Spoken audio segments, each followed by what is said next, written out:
top sports where the takes don't miss. The prof with the stats, the champ with the fist. Swore to bring in fire, cowboy, tie, riding bold. Bulls calling bets, watch the stories unfold. And it's truly eyebrows running the show. It's high top sports, baby. Let's get it. Let's go. Good evening, good afternoon, ladies and gentlemen. Welcome back to High Top Sports here early in the morning. Good to see all of you. Hope you guys had a fantastic week. We are just a day away from game day, boys and girls. We got a big kickoff happening tomorrow. A lot of great games we are going to go over today. We got BYU versus Texas Tech, Oregon versus Iowa, which I think has potential. It's one of those games that you circle. It's like, I'm excited to watch. Could be good. Could be good. A&M and Missou, it's kind of just one more little test, one more little notch. It's like, hey, is A&M for real? Can they be about it? LSU, Bama, not as exciting as it normally is given the circumstance at LSU, but could there be an upset of brewing? Then FSU, Clemson, again, not as exciting, but you're kind of like battle of the mid, and you're like, let's see who really sucks this year. So we don't have our FSU guy to discuss this game. Kind of interesting that he has a mediocre week last week and then decides to bail this week. But, you know, it's neither here nor there. He said he had to work, apparently. What a loser. Speaking of work, we have been on an incredible run here at High Top Sports. I was on paternity leave, and we've been able to do these incredible shows every day. And starting Monday, that ends. I have to go back to the real world. And so we've really enjoyed doing these morning shows, and Cody and I discussed it. We're not leaving! We're not leaving. We're going to try to still do it. It's going to move to 7:30 in the morning to make it feasible. So it's going to be early.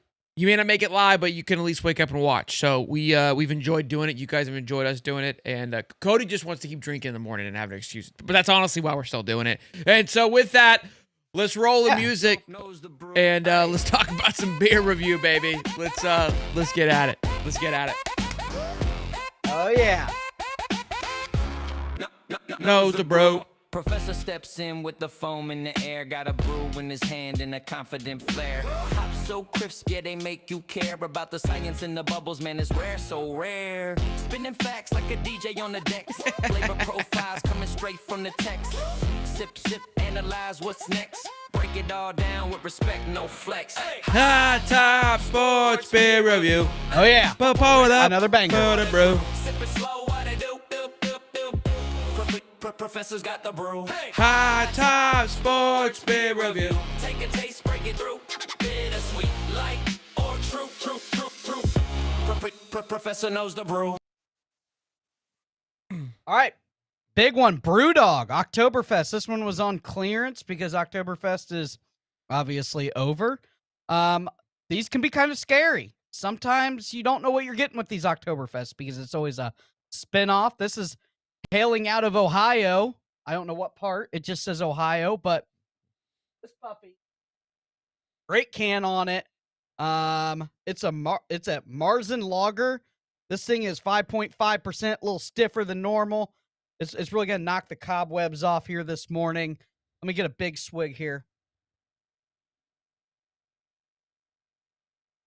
Wow. Okay. Very, very good Oktoberfest. Reminds me of a lot of the Sam Adams Oktoberfest. If you blind tested me, I don't know if I could tell the difference. Oh yeah, I got a little toast on the back end. I'm gonna give this one an 8.2. Very, very good from Brewdog. This is the only Brewdog beer I've ever had, and they knocked this one out of the freaking park. So we're gonna be looking for more Brewdog. 8.2.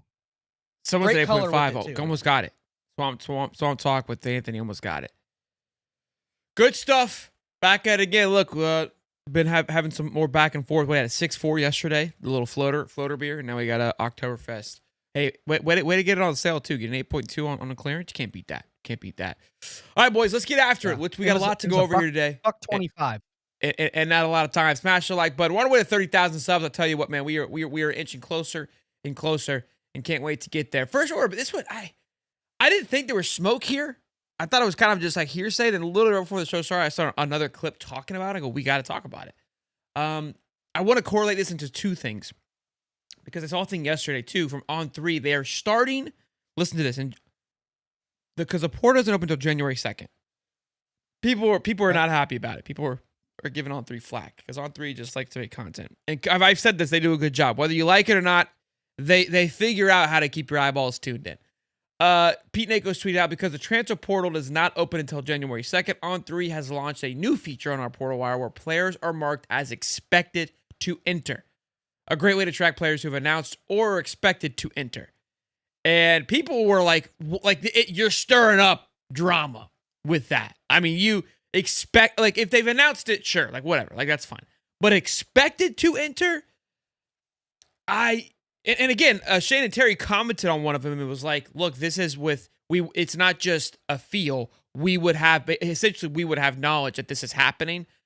I don't know how that's going to play out. Look, if it starts happening now, maybe it gets weird. If it happens in December, then I don't care. Because at that point, like, that's normal, right? In my eyes, it's because they officially can't announce it. So I think this is their loophole, right? This is exactly what the players, and On 3 is taking advantage of it. Hey, you can't enter into the portal. Just tell one of your reporters that you're thinking about going in. We'll plug it in. And that way you can start getting your name out there unofficially, right? Before the portal opens. Because the portal is a short window. And how are you going to shop yourself in 2 weeks, right? So I look, On 3 is taking advantage of a situation. People like it, people don't like it. Don't make a damn difference to me, perfectly honest with you. We're gonna keep a track of it. It'll be something we include in our show. That's for dang sure. But speaking of that, I'll let you go on that in just a minute. Miami, it's been reported, is already looking to spend a lot of money on a quarterback next year. And I was like, we got 5 weeks of football left, 4 weeks of football left. And we're already having conversations about, like, it's already being, like, so look, what did I just say, right? Players are going to put their name out there on this expected list to get the ball rolling. Well, it looks like schools are doing the same damn thing of like, hey, we're going to throw money. So just know if you're a quarterback somewhere, you're not happy with your situation, we'll throw some money. There's already been a name been thrown around, Cody. Who? Lenoris. Already moving like that, bro. Really? Crazy times. Like, so I guess Tom McShay said that, there's a discussion of him going pro and where he would fall, but very similar. Hasn't had the greatest year. Would he go higher in the first round? Probably not. Probably mid-second round. Loses money that way. We know that Miami will give him $6 million to come play. Come play for a year. We've shown them to put a quarterback and put them back on the map, outside of probably Beck. Come get after it. Wild to just see how the college football just where it's at is just crazy. They can do that now because their playoff hopes and their ACC championship is it's down over. the pipe. So yeah, their season's over. So might as well start recruiting the transfer portal early. And we talked about this, didn't I say? Didn't I say they got Darion Coleman coming in? They're going to go get a stopgap guy like a Mertz. Didn't I say that? You might have said it. Makes sense. You might have said it. Lenore Sellers worked in that offense. That'd be great in that offense. They could run the ball behind that big offensive line. I like the fit. I like the fit than better that at South Carolina. He ain't gonna have to play Superman all the time. I agree. You can sprinkle that in. That could make Miami a playoff contender if we could get true Lenore Sellers under a good quarterback coach. Listen, Carson Beck is Carson Beck. We knew what he was going to Miami. We knew what he was. He's exactly as advertised. We didn't know how good. Yeah, he's exactly as advertised. But you can go get Lenore Sellers. Go do it, Miami. Go do it. And then you got Darion Coleman coming in. You can sprinkle him in packages and redshirt him, and then you're going to have him for 4 years ready to rock, rip, and roll. Wide receivers, they've got to work on that. I feel like because they've got CJ Daniels, he'll be gone. Micah Tony. That's fine.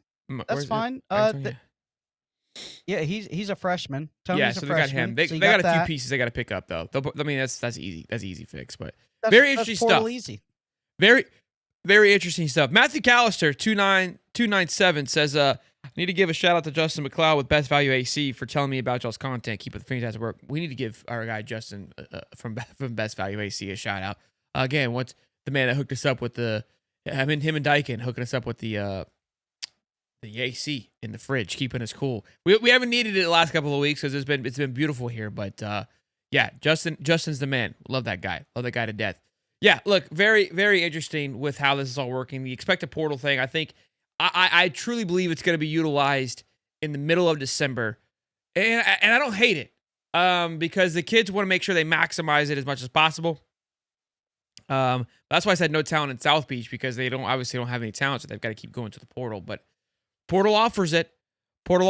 So yeah, would be an interesting one. Let's talk about the first game of the week here, boys. These are some great matchups. BYU, Texas Tech, both in your 12-team playoff as of now.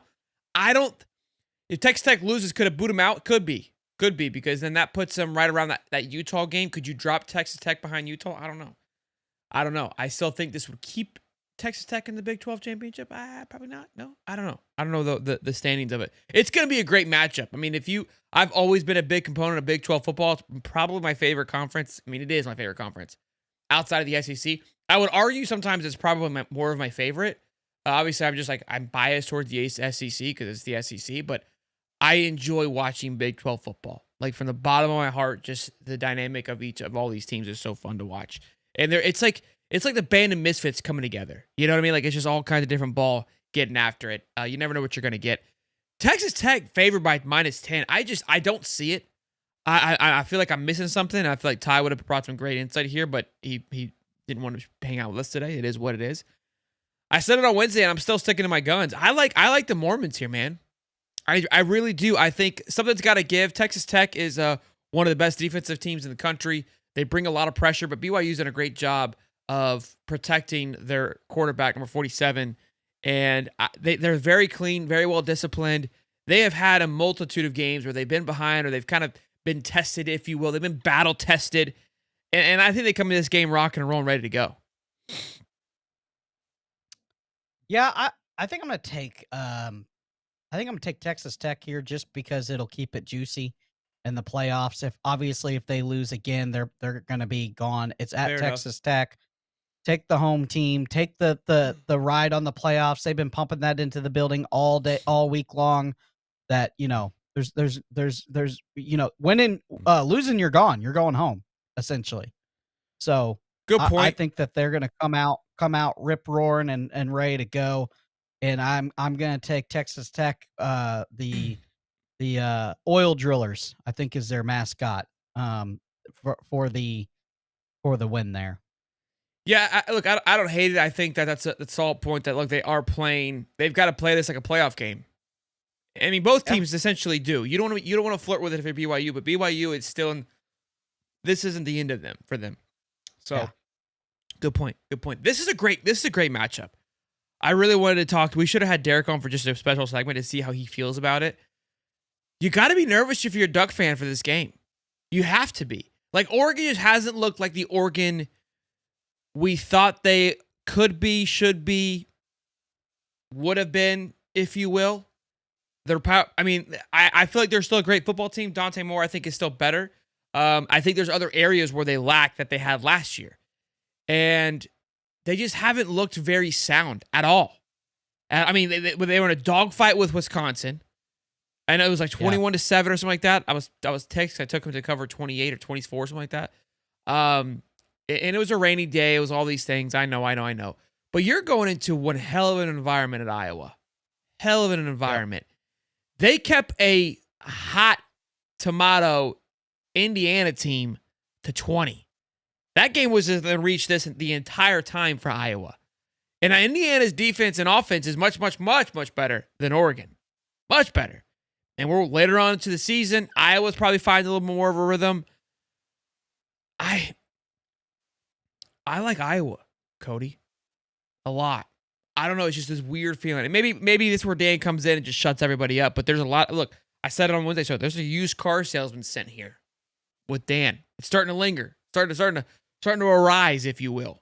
I think Oregon will be able to kick more field goals than Iowa. I think that's what's going to win it. You think so? I think they'll be able to move the ball. I think they'll be able to move the ball a little bit better, and they're going to be able to kick more field goals. This could be the ugliest. Like, this could be unwatchable. This could be like that NFL game last night. Well, or Thursday night. Yeah. it was last night. This is where, again, I like Iowa because if they're able to get them to play that game, I don't know if the Ducks are ready to get muddy. You know? I don't know if they're ready to go.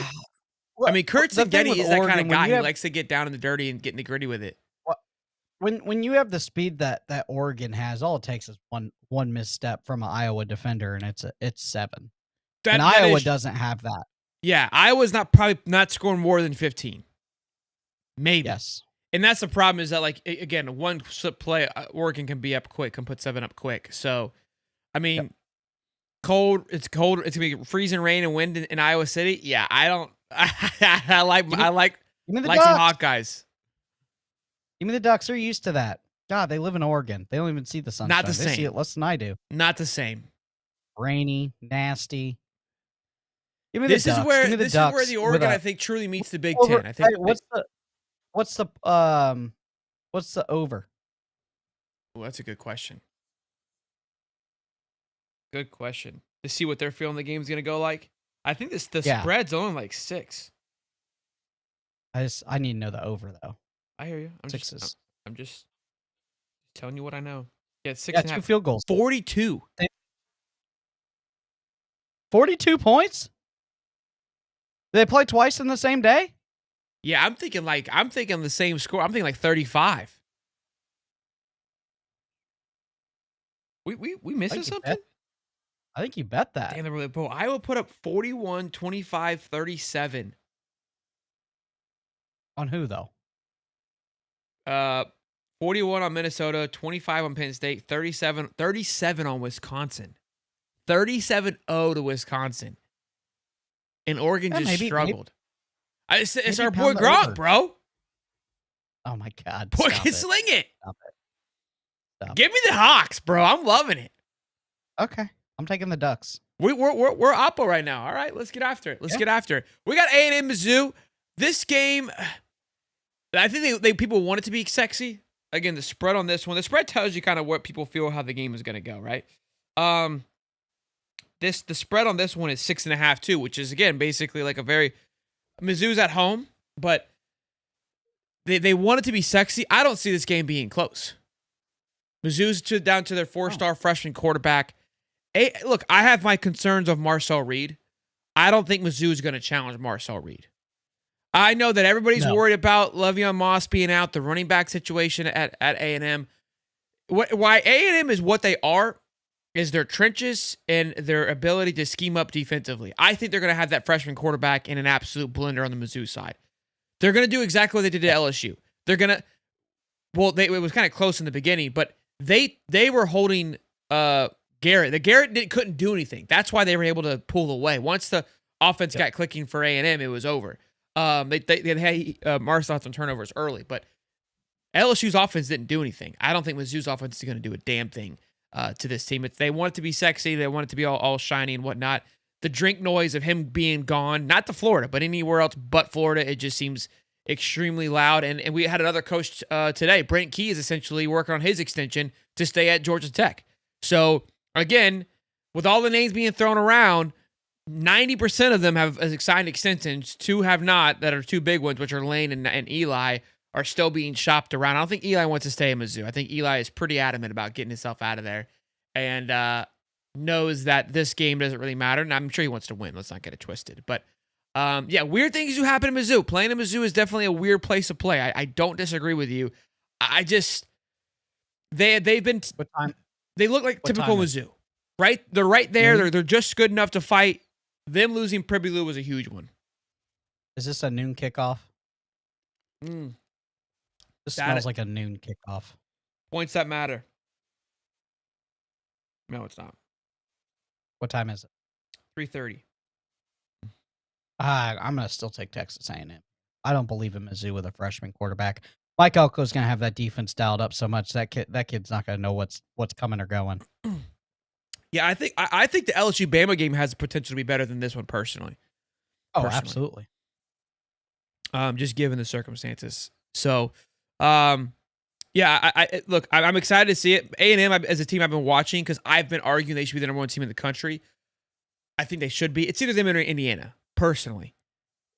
I do think that Reed is a liability, and it's a small liability. I don't think he's huge. I just think there's some things I want to see. And I think Mizzou's defense will throw him some wrenches, and we'll be able to see him with the running back being down. Maybe it's close. But A&M's defense is just they are a sound football team, man. They are good in every aspect of the game right now. And most importantly, I think they're one of the best trench team in the country. And I think that's what's allowed for them to have so much success is that they control the line, and so things don't ever get too out of hand for them. The game's never out of reach. If they got to slow it down, they just cinch the line up. It's like, okay, it's happened at LSU. The game was kind of getting a little away from them for a second because of turnovers from Reed, and they tied it up and say, hey, let's relax. And then just kind of got back into a rhythm. Mizzou starting Matt Zoller, a guy that I like a lot. You do. The problem is he's a true freshman. That kid's a gunslinger, though. If they can get a wide receiver open, he's going to hit that guy deep. I guarantee that. So I'm still taking A&M. I think Mizzou might stun him a little bit just with the big play capability of the freshman quarterback. They'll scheme something up for him. But I think Texas A&M is just going to be too much of a team for Mizzou. No doubt. No doubt. LSU, Bama.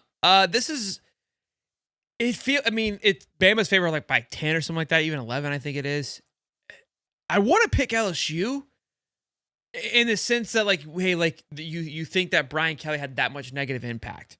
Because we know the talent on this LSU team. We know there's issues, right? But we know that there's talent kind of plucked around as well too. And although Bama has been a powerhouse, they're vulnerable. We know that. We've talked about their vulnerabilities. They've shown it mightily. But I saw a tweet yesterday that might change it. I picked LSU on Wednesday. It was like if you've seen practice, you're taking the points by 1,000,000 for Bama.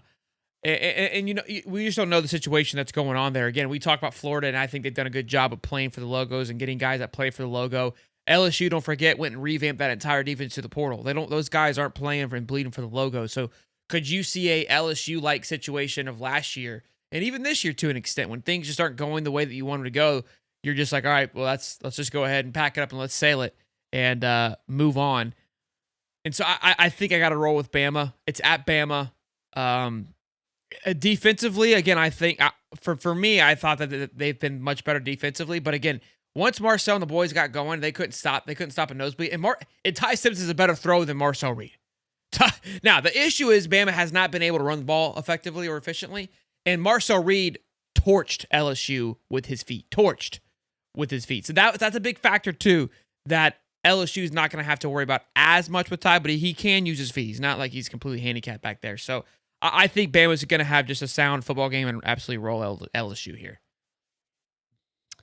I just need to know one thing. What color hoodie is DeBoer wearing? That's a good point. I don't know. That's all I need to know. I think on the availability report, it should have that. It should have, with the availability report, it should have what DeBoer is wearing. He should have to put that on the report. For bettors. No, I agree. Like it's inside. It's inside. If you know, you can get Bama by $1 billion if he's wearing the black hoodie. Has he not? Has he? I think pretty sure he's worn black the whole time, right? Has he not? I think the only time they've lost is when he wasn't wearing the black hoodie. I don't think he wore the black hoodie for FSU. My point. He's wearing the black hoodie. I'm taking Bama. If he's not, still taking Bama. LSU is gonna get beat like a drum this week. Also, too, it's funny how he wears black, and it's rejoice. When Billy wore black, it was touch and go there for a lot of people. Touch and go there. Well, a lot of people. The board's winning. Yeah, no, I know. It's when he fixes everything. All right, I was really hoping we could get Ty on this game. Because it's not a top 25 matchup, but I still think it's a fun matchup, and obviously I wanted to get his perspective on it and how it feels. Clemson's favorite right now. I don't see Clemson winning this thing. This is kind of one of those situations where it's like a Tech BYU, where it's like FSU has shown me more than Clemson has all season long. I know they're going to go and pet the rock, and that's always a fun time at Clemson, but I mean, not DeBoer, excuse me. Dabo is literally begging to be fired. I mean, his last presser was like, he goes, if they want to fire me, I fire me too. Like, I'm like, it's just wild times. Norvell is hanging on for his life. I don't think that he has been secured his job, so he's still fighting for his job. Luke Fickell got a little support from his staff saying that he will be the coach heading into 2026. Very Billy-esque, very interesting there. I think they've scored, what was that, over the last 4 games, 20 points or 18 points, a weird-ass number like that. I think go ahead. I think my hypothesis is coming true. I think some of these lower echelon teams are going to wait because of all the big boys that need coaches. Say that again? I think that essentially some of these smaller echelon schools are going to wait because all the big boys that need coaches and all these coaches that are signing extensions. I think they'll wait a year. Are you putting FSU in that category? No, I was just saying Wisconsin. Oh, okay. Okay. Yeah. No, okay. Yeah, like a Kentucky-esque, Yeah. I hear you. Yeah, hey, easy, Matt. Ties it, man. Yeah, look, I got to go FSU here, though. I mean, I would love for Clemson to take down FSU and have them lose as much as possible. So, again, this one situation, it's a win-win for me. Either I'm right and I get to pick right, or I'm happy and I get to pick wrong. And I'd rather be happy and get to pick wrong, to be quite honest with you. So, I just haven't seen enough from Clemson. Clemson doesn't give me any reason to believe they're going to go and play good football at all. And I think FSU's ability has shown to be explosive at times. They also are very vulnerable and can be shut down. So you just got what team is going to show up. What team is going to show? I'm excited for this game for Florida too. I mean, lot could change. A lot could change. I think I'm going to take Clemson. Dabo needs a win bad, and it's like a wounded dog. When you get a wounded dog cornered in a room, they lash out and attack. I think we've seen it with some of the pressers. I think that he knows that this isn't the winning ways of what he built this program to be. He's frustrated with himself. I think they're going to come out and just stomp FSU. I have absolutely zero confidence in FSU on the road at Clemson. They're going to pet the rock. They're going to do all the stuff, and they're going to come out, and I think they're going to win by 14 points. So they have they lost against LSU. They beat Troy by 9. Yep. They lost to Georgia Tech. They lose to Syracuse. They beat a wobbling UNC. They beat a nobody Boston College. They lose to SMU and then lose to Duke. So their wins are Boston College, North Carolina, and Troy. Now, the Duke one, they lost, 45-46. So, and the remaining schedule is Florida State, Louisville, South Carolina, and that Furman, old Napier's alma mater, but tough one. Yeah, I'm still taking Clemson. I think Dabo's gone. I really do. I think that they're going to lose to Louisville, and I think the South Carolina could be the straw that breaks the camel back. Or it could be this weekend. You think they're going to fire him? Yeah, I think it's over because there was smoke last year, and then they turned it very Billy-esque like. I know that obviously the history is much different for Clemson. So, but when I say Billy-esque like is like there was noise of firing him early on because remember they started the season not great. They started the season getting throttled by Clemson or Georgia, 34-3. Then they come out and win, and then they all of a sudden just start winning football games. Like they look abysmal against Georgia, and then they don't play anybody, so nobody says anything, right? They beat a nobody Florida State team, nobody says anything. They're not winning any big games, but ultimately they kept winning. They dropped to South Carolina the last game of the year, but they make the ACC championship and win it and get themselves into the playoffs. But because they got throttled by Georgia, there was people ready to write them off. Now, again, they won out the rest of the way, but it was like that Clemson should be winning these games. So his win out was much more impressive than what Billy did, but it essentially shut the noise down. But I remember there was the radio show was calling in, there was that whole thing of him not being here. And then this expectations for this year are through the roof, and it's way worse. And there's not much room for resurgence here. You have 3 wins with 4 games left. If that man misses a bowl game, which is very likely, because if he loses Florida State, I think they'll lose Louisville, and that South Carolina game is probably not going to do him any favors, you're not going to a bowl game. That's 4 wins. And even if you do beat South Carolina, that's 5 wins. So you've got to win 3 of your next 4 to make a bowl game, and the 3 don't look promising. Yeah, I'm still taking Clemson over FSU. No, I'm not. I'm saying that he could be gone. I was speaking more to the fact that I don't know. He's done a lot of winning there. Yeah, you for you telling me this, tells me that he's gone, because you have been so far off in these coaching situations that lets me know that I'm spot on here. It's like anytime Cody is the coach killer. If he goes, oh no, he's not going anywhere. He's gone literally like within 48 hours. So watch him lose. Watch him lose this weekend, and he's fired on Sunday. We're clipping this. Okay. I think with all the coaching carousel, how big it is right now, I think you just wait one more year. I mean, he's won you national titles there. He's done it. He's just had a bad couple of years. I mean, dude, it's hard to get rid of a coach that brought titles. This is going to be like a Mark Richt situation, I feel like, for him. He's not retiring, and he's not going to lose. They will have to fire him. Don't get it twisted. Correct. He's not going to leave on his own accord. It's going to be Franklin-esque, like, with not this. I mean, the difference between those guys and this guy is, like, obviously he brought them national championships.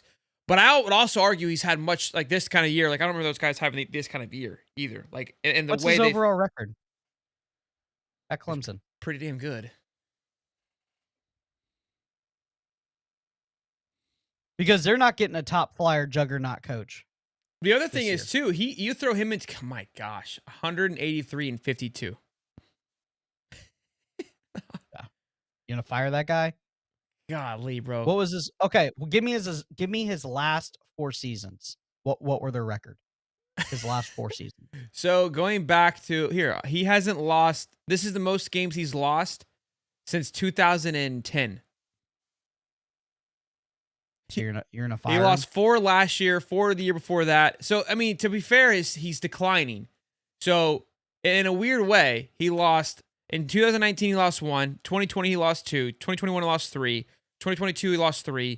2023 he lost 4. 2024 he lost 4. Now he's lost 5, with possibly losing more. I mean, ACC, it's very James Franklin-esque like. You can't lose for 3 or 4 games. I think you spin it around the block one more time. I think he deserves it. I think that you give him one last spin and you let him know this has got to work next year, or we're gonna have to shop around.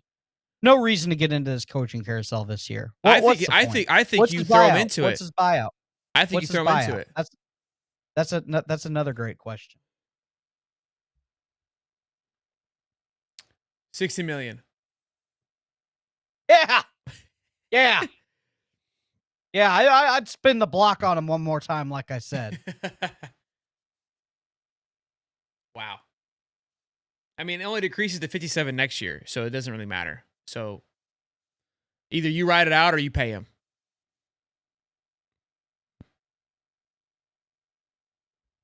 We'll see, Cody. Doing? We'll see. What are you doing? You're all athletic director at Clemson. Yeah, I just the way he kind of carries himself with the pressers. I'm not too familiar with Dabo and how he kind of does things. I mean, we're on the outside looking in. I do think these coaches, we're all trying to win now, and I think these guys in the chat are kind of nailing on the head. Is that he's refusing to adapt to the new age of college football, and I think that's where he's losing his fastball. He's losing his touch, and it's slowly catching him. So you kind of like see it happen and let it pass you by and miss out on coaching opportunities because he's done well. But he has openly admitted to not adapting and adjusting. And Clemson's not getting top 10 classes like they were either. They're not recruiting to the same extent. So all the way, like, can he coach? Can he do these things? Sure. But now he's getting cooked too. I mean, I can't say it's because of the portal. I mean, so if that was the case, that, hey, Clemson was just able to stack talent, and that's probably true. He was kind of in that Bama-esque where he took that model, applied it to the ACC, and became the Bama of the ACC and was able to run the tables with it. And now it's the playing field has leveled out, and where other guys like Kirby have taken advantage of other situations. He has not. And there's an ego there, and he's refusing to change. And you got to see that. You've got to see that. You got a lot of talent there. I mean, this team was expected to go to the national championship by a multitude of people based on who you have.